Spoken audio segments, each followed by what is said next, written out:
אם אתם מדמיינים אולפן גדול כמו במערכון של אוהבים נקניקיות, אז זה לא בהכרח קורה, כי לפעמים חלק גדול מהם פשוט יושבים בבית עם מחשב, מיקרופון ומקליטים, וכשמקליטים בבית יכולים לקרות כל מיני דברים משעשעים, כפי שתשמעו מיד.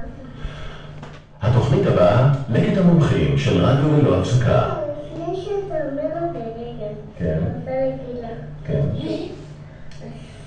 אסור שאני, אם מישהו מקבל מכה, אז אני נותנת לו מהר נשיקה.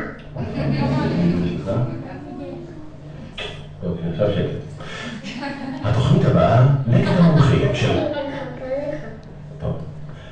מיד אחרי החדשות, לקט המומחים. מה שאמרו לי להגיד לרדיו, רגע.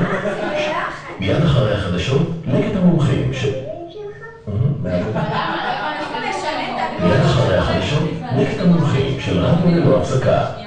אתם מאזינים ללקט המומחים של רדיו ללא הפסקה. הנה, את רואה? נגמר. רוצה להגיד להם משהו? וואי, הוא ממש משנה את הקוד תגידי שלו. להם... איזה? תעשי להם עוד תחנה. 103 FM. בואי תתקרבי למיקרופון, תגידי 103 FM. תגידי רדיו ללא הפסקה.